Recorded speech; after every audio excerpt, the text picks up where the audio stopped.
And I think this is something that everybody needs to know how to do. And I mentioned in my last episode that I got that inspiration from Siva Tandava. Right. All right, good afternoon. Welcome back. Yeah, I was just about saying that at the cost of being repetitive. Wonderful to be here. Thank you, Amit. Great. And I mean, you've been phenomenal. Thanks. So I really appreciate Thank you so the time much. you're taking. Okay, so this brings us to the third episode. Right.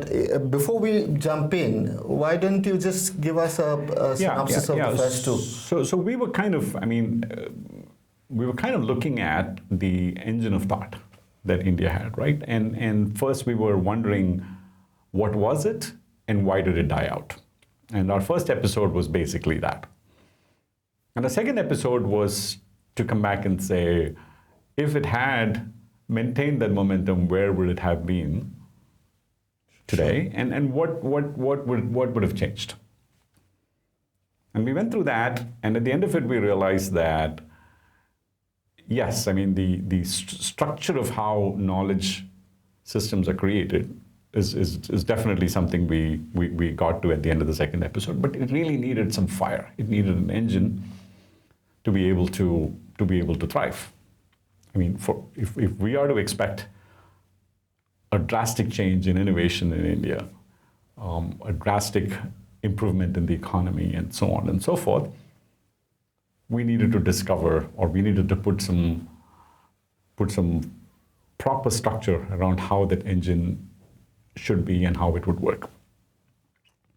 So, and I mentioned in my last episode that I got that inspiration from Siva Tandava. Right. So that's the next card. that's the Tandava. Tandava. So let me talk a little about the Tandava. It is an amazing, awe-inspiring dance with Shiva at the center. And it's done in many forms. It's done in a violent form. It's done in a gentle, graceful form. It's done in a form of peace. It's done in a form of love. So it appears in many different forms. But the central player is Shiva, with all the gods observing him and being a part of the dance. But the central theme is that it signifies the three core forces of nature: that of destruction, that of creation, and that of preservation. Srishti, Sthiti, Samhara. But these have slightly different meanings. Srishti by itself doesn't mean just creation the way you think about it. It also means evolution. Mm-hmm. Right?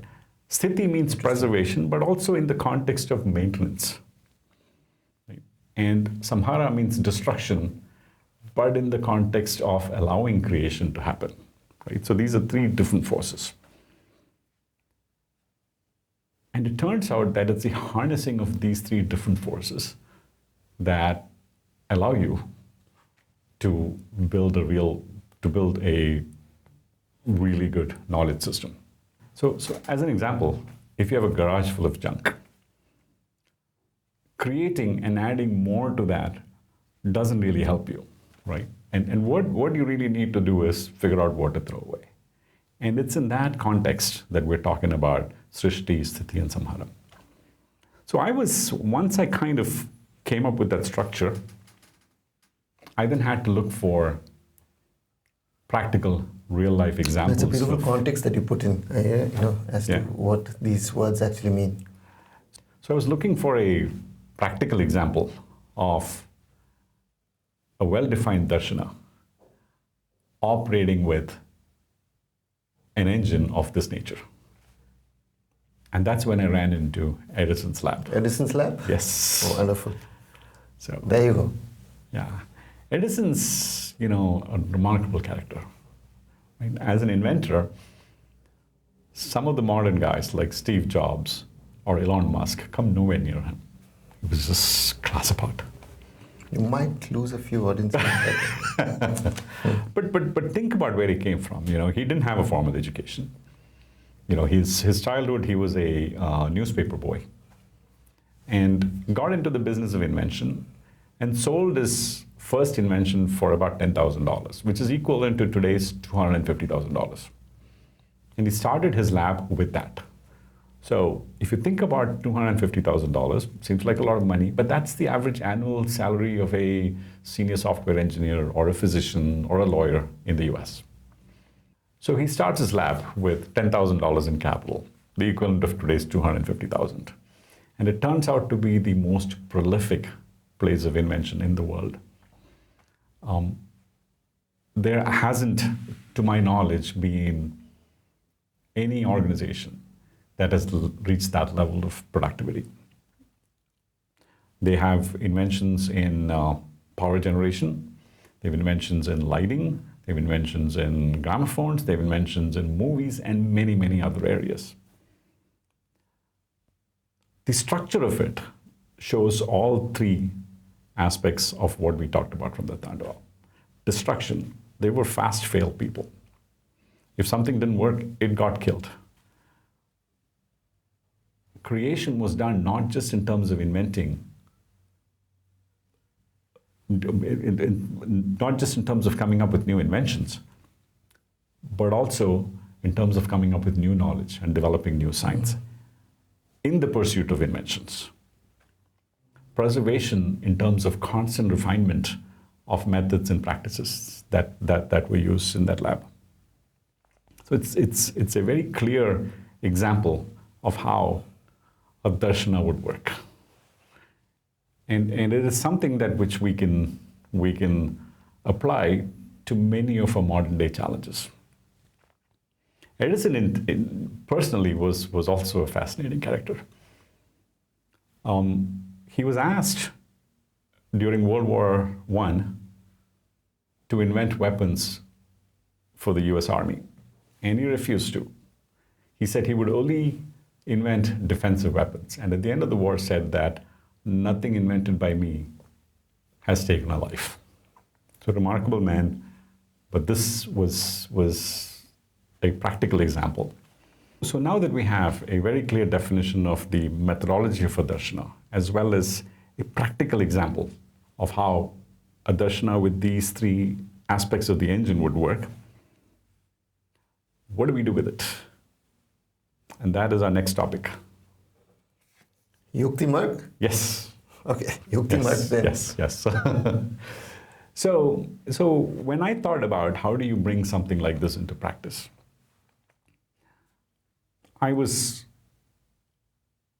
I thought about three specific steps, or three specific things that we needed to do. The first is we do need to refine the idea of a darshana to incorporate these three aspects. Second, we need to actually have a knowledge system around the creation of knowledge systems. Right? So if I were to teach somebody how to do this for any purpose, then I would need a knowledge system to be able to do this. So I call that Adi Darshana. I'm getting creative. And the third is an organization that needs to be able to support it. Right?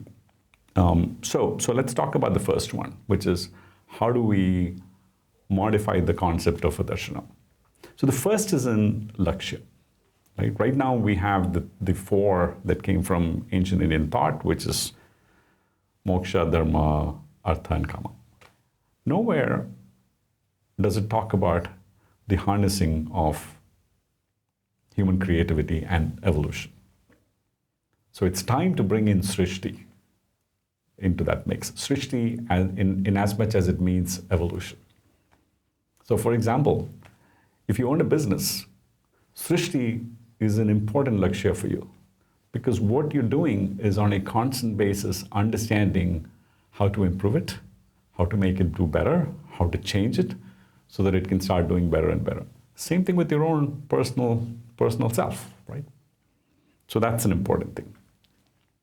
The other part where it has significant influence is prayoga.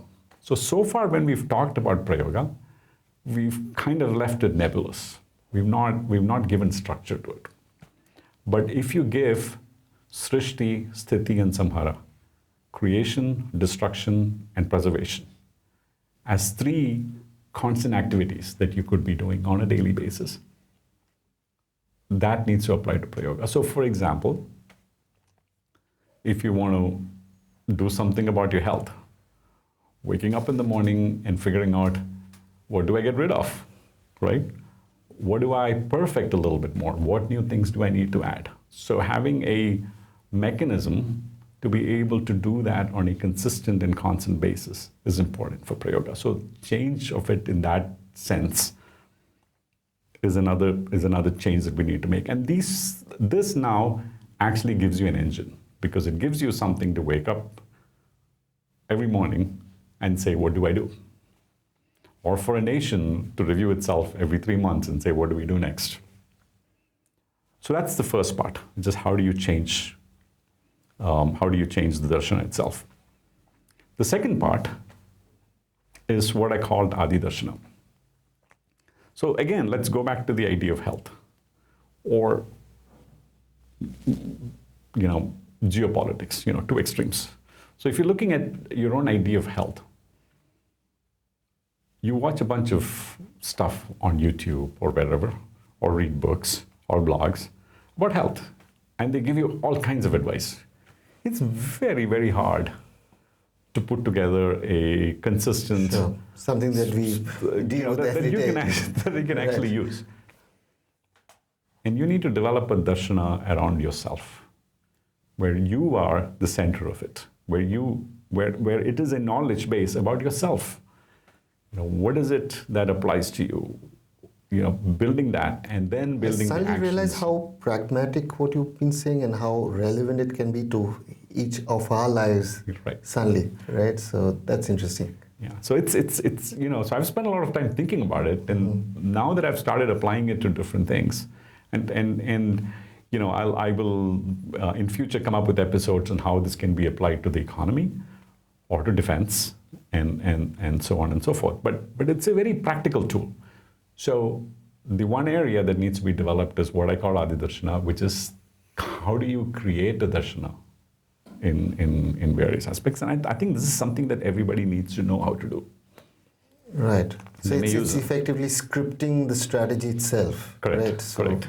Right. So what's also interesting, Nando, is that while you borrowed from perhaps a whole lot of worldly figures, right, going to Middle East or even going to getting into Edison's lab, effectively you've pulled it back to concepts and constructs which are very well nested in Indian philosophy itself in terms of right.